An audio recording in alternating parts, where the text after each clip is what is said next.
राम राम। आपके मन मंदिर में बसे परमपिता परमेश्वर को मैं नमन करता हूँ और मेरी छोटी सी बात का आरंभ करता हूँ।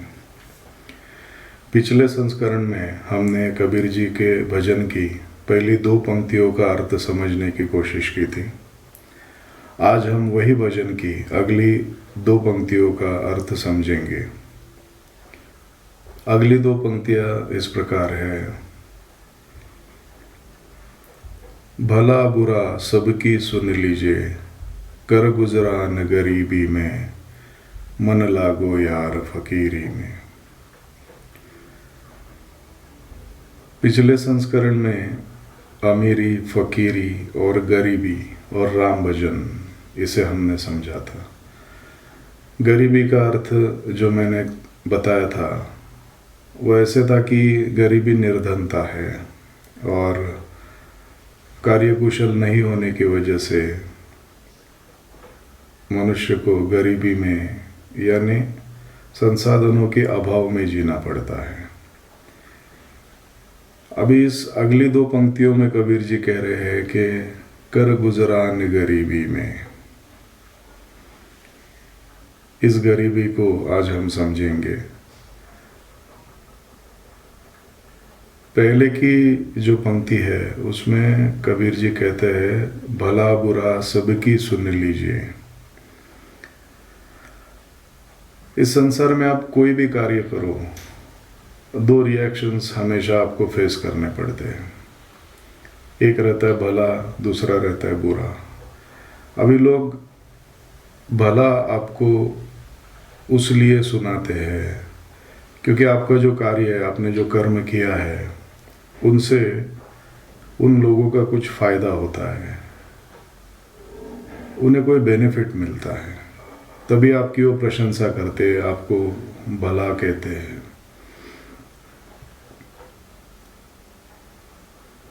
इसके पीछे उनका स्वार्थ छुपा होता है। स्वार्थ ये रहता है कि यही कार्य, यही कर्म आप करते रहो ताकि वो हमेशा फायदे में रहे, उनका लाभ होता रहे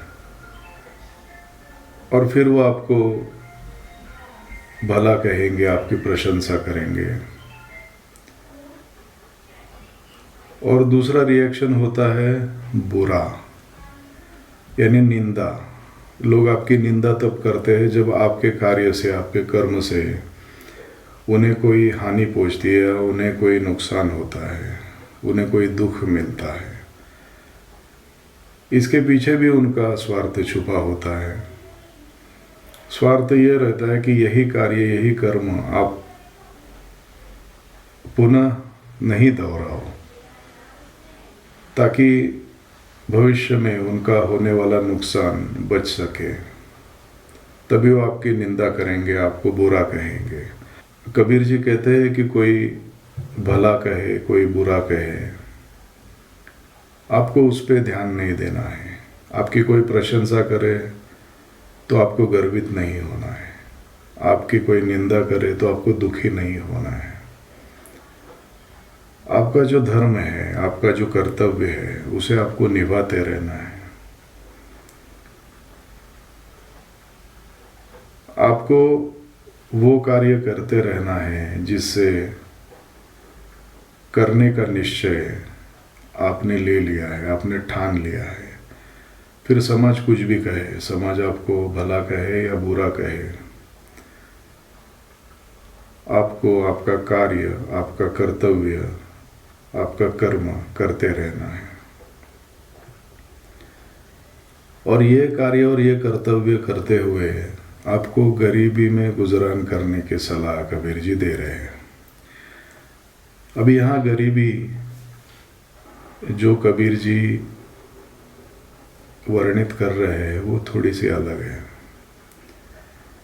गरीबी शब्द को समझते हैं। गरीबी शब्द गरीब से बना है और गरीबी अरबी भाषा का शब्द है। अरबी भाषा में गरीब का मतलब होता है ऐसा व्यक्ति जिसके पास कुछ भी नहीं है। फिर यही शब्द फारसी में चला गया। फारसी में इसे थोड़ा सा धार्मिक या आध्यात्मिक मोड़ मिला और गरीब का अर्थ फारसी में जो बना वो इस प्रकार बना कि ऐसा व्यक्ति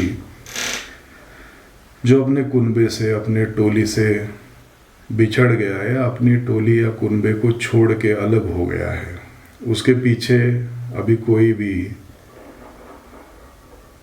सपोर्ट नहीं है उसके कुनबे का, उसकी टोली का, उसे फारसी में गरीब कहा गया।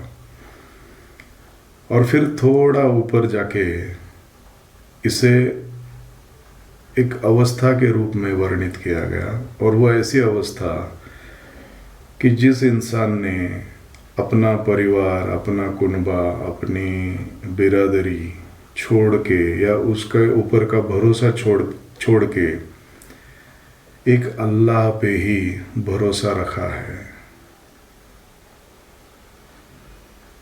और वो वही भरोसे पे अपना जीवन यापन कर रहा है, एक ही अल्लाह का भरोसा, उसे गरीबी कहा गया, उस अवस्था को गरीबी कहा गया। कबीर जी इस दो पंक्तियों में हमें यही समझा रहे हैं कि समाज आपके बारे में कुछ भी कहे, वो आपकी प्रशंसा करे या आपकी निंदा करे, आपको वो एक ही परमपिता परमेश्वर जो सर्वशक्तिमान है और सत्य है, उस पे ही पूरा विश्वास रखना है और फल की चिंता न करते हुए अपने कार्य को, अपने धर्म को निभाते रहना है। गीता में कृष्ण भी अर्जुन को यही उपदेश देते हैं, कर्मण्येवाधिकारस्ते मा फलेषु कदाचन, कि हे अर्जुन तू फल की चिंता मत कर, तू तेरा जो धर्म है, तेरा जो कार्य है वो करते रहे।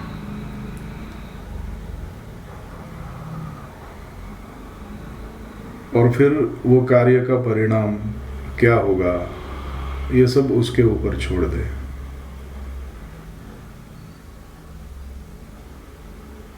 फिर परिवार, समाज, संसार तुझे भला कहे या बुरा कहे, उसकी चिंता न करते हुए अपने नियोजित कार्य को कोई भी फल की अपेक्षा रखे बिना करते रहना, यही गरीबी है। और कबीर जी यही कह रहे हैं कि भला बुरा सबकी सुन लीजिए, कर गुजरान गरीबी में। मुझे उम्मीद है ये दो पंक्तियों का अर्थ आप तक पहुंचाने में मैं सफल रहा हूँ। अगली दो पंक्तियाँ हम अपने आने वाले संस्करण में समझने की कोशिश करेंगे। पुनश्च आपके मन मंदिर में बसे परमपिता परमेश्वर को मैं नमन करता हूँ और मेरी वाणी को विराम देता हूँ। राम राम।